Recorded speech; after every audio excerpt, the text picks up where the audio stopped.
반갑습니다. 송재준입니다. 오늘 저희가 전현희와 그리고 또 뭐 정청래 이런 사람들에 대한 이야기를 해보려고 하는데 특히나 지금 이제 민주당 국회의원들이 보여주고 있는 수준이라는 걸 생각해 보면은 한마디로 정말 한심하다라고 하는 얘기밖에 할 말이 없습니다. 애당초 이제 그 22대 국회 민주당 175명 가까이 되는 사람들은 이재명에 대한 방탄, 이재명에 대한 변호사 이거를 타이틀로서 국회의원이 된 사람이 한두 사람이 아니죠. 그렇죠? 사실상 이제 아무리 대한민국이 정치가 억만장창이 됐다라고 할지라도 당 대표의 범죄 혐의 그 범죄 혐의를 무슨 뭐 진실의 목소리를 내고 정의의 목소리를 내도 모자랄 판인데 그거를 덮어주겠다라고 그 범죄 혐의를 갖다 덮어주겠다라고 변호하고 말도 안 되는 헛소리했던 인간들이 그거를 타이틀로 가지고서 국회의원이 된다라고 하는 게 이게 말이나 됩니까?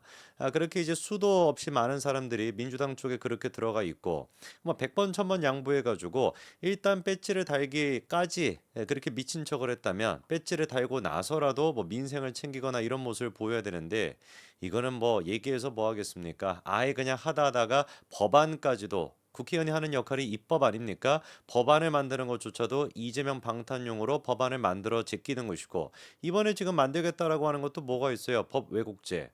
검사가 기소를 잘못하더라도 형사처벌을 받게끔, 판사가 법리를 제대로 적용을 안 시켜도 형사처벌을 받게끔 이런 말 같지도 않은 법안을 왜 만들어내겠습니까? 이재명 지키기 위해서 뭐 그것뿐만이냐고요. 최근에 같은 경우는 공범에 대해서 똑같은 판사가 두 사람 전부 다 재판을 못 맡게끔 예를 들어 가지고 이재명과 이화영 두 사람이 공범 아닙니까? 대북 송금에 대해 가지고 그럼 신진우 부장판사가 이화영에 대한 판결, 이재명에 대한 판결 두 가지를 한꺼번에 맞지 못하게끔 아예 그냥 한 번 공범인 사람을 맡았던 사람은 다른 사람의 재판에서 의무적으로 배제시켜야 된다. 이따위 지금 법을 법안이랍시고 지금 통과를 시키겠다라는 게 민주당의 수준입니다. 도대체 이 인간들이 왜 필요한 거죠? 도대체 이런 국회의원들이 왜 필요한 겁니까? 이재명의 그냥 방탄 역할만 하고 이재명의 로펌 역할만 하는 이 인간들이 왜 필요한 거냐고요. 정말 이런 수준밖에 안 되는 국회의원이라는 걸 우리가 몰랐습니까? 알고 있었음에도 불구하고 그렇게 수많은 국민들이 이재명에게 표를 주고 아직까지도 이재명에게 기대하고 있다라는 사람들이 한 40% 가까이나 된다라고 하니까 어디서부터 이거를 뜯어 고쳐야 되는지 모르겠습니다. 저 혼자만 지금 이상한 나라의 앨리스에 그 뭐 토끼굴에 빠져 있는 그런 상황인 것인지 도대체가 저는 대한민국의 정치가 이게 이해를 하려고 해도 이해가 되지가 않습니다. 자, 오늘 저희가 그러면 또 얘기해 보고자 하는 것이 뭐냐? 이화영이라고 하는 사람 뭡니까?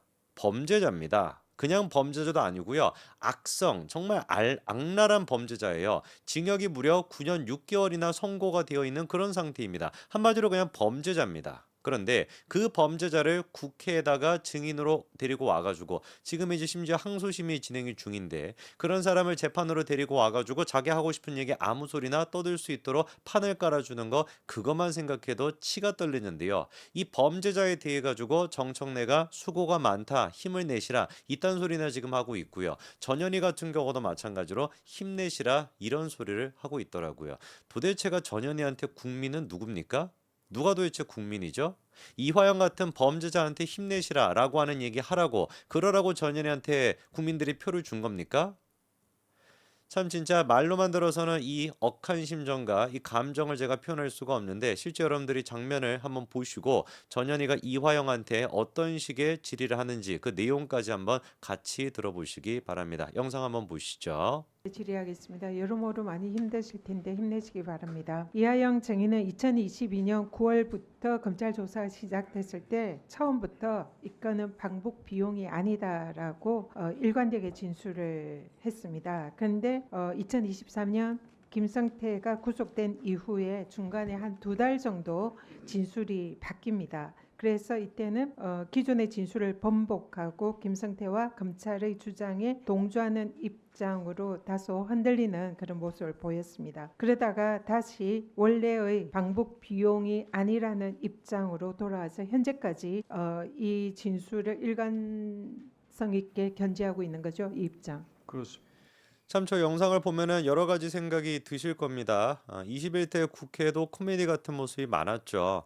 근데 21대 국회 같은 경우는 뭐 김의겸이나 김남국이나 뭐 이런 애들 튀어나와 가지고 최강욱도 있었고 뭐 그리고 또 뭐 이수진도 있었는데 다 추억의 이름들이네요. 뭐 이런 애들 나와 가지고 말도 안 되는 그냥 헛소리 하는 거. 그거 이제 우리가 듣고 어이가 없다 이렇게 생각했는데 저 지금 22대 국회에서 보여주고 있는 모습은 어이가 없다라는 수준을 넘어서 그냥 범죄 아닙니까? 지금 이화영을 안 쳐다놓고 범죄자를 안 쳐다놓고 국민의 대표라고 하는 전현희가 놀랍게도 국회의원인데 국회의원이 무슨 뭐 이화영한테 지금 힘내시라 뭘 힘을 내라는 거예요? 뭘 하라는 겁니까? 그리고 그냥 하는 얘기 같은 경우도 이화영의 일방적인 거짓말. 이 거짓말이라고 하는 게 객관적인 증거를 통해 가지고 다 지금 확인이 됐음에도 불구하고 지금 신진우 부장판사가 1심 판결을 내릴 때도 이화영이가 했던 그 주장이 거짓이라고 하는 게 다 확인이 된 거 아닙니까? 그리고 난 다음에 지금 2심 재판을 앞두고 있는 상태인데 그런 상태에서 신진우 부장판사를 정면으로 지금 저렇게 권위를 훼손하는 모습을 보여주는 게 그러라고 우리가 진짜 전현희한테 표를 줬냐 이거죠. 물론 저 같은 사람은 절대로 전현희한테 표를 안 주지만 그래서 지금 하는 얘기도 검찰이 뭐 회유를 했기 때문에 협박을 했기 때문에 그래서 진술을 2번 가까이나 바꾸게 됐다. 참 대도 안 되는 소리하고 앉아 있는데 구체적으로 이제 전현희가 어떤 이유 때문에 검찰이 어떤 식으로 이화영 씨한테 회유랑 협박을 했는지 그거를 물어보고 답변하는 장면이 있습니다. 그것도 한번 같이 보시죠.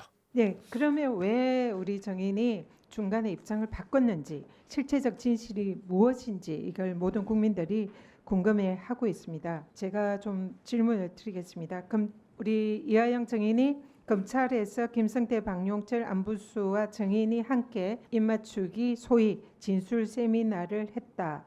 그리고 연어 파티나 뭐 이런 게 있었다라고 말씀을 하셨는데요.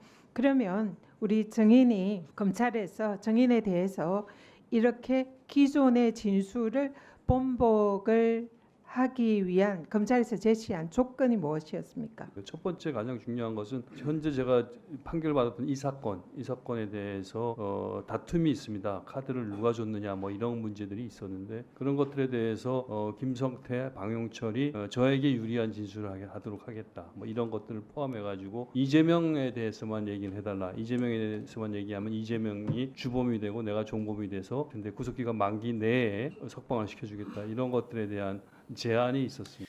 저는 일단 근본적으로 저런 얘기 들으면서 무식하다라는 생각이 드는 게 뭐냐면은 이화영 씨가 지금 검찰이 회유랑 협박을 했다라고 하는 거를 막 자세하게 설명을 하고 있잖아요. 근데 그거 들어보면 어떻습니까? 원래 저렇게 하는 거 아닙니까? 아니 정말로 저런 일이 있었는지도 일단 우리가 따져봐야 되겠습니다만 설령 저런 일이 있었다라고 하든지 간에 그게 뭐가 문제가 되는 거죠? 아니 예를 들어가지고 지금 김성태가 있고 이화영이 있고 뭐 방용철 같은 사람이 있다라고 치자고요. 세 사람이 지금 이제 범죄 혐의가 있습니다. 그럼 검찰이 조사를 할 때 어떻게 해야 되는 거겠어요? 너 네 알고 있는 거 다 풀어. 너 알고 있는 거 다 풀어. 너 이 사건에 대해서 진실이 무엇인지 밝혀. 그리고 그런 식으로 검찰 조사에 협조를 했었을 때 그거에 대해 가지고 협조한 대가로 자기 형량을 감형을 받거나 이거는 당연한 거예요.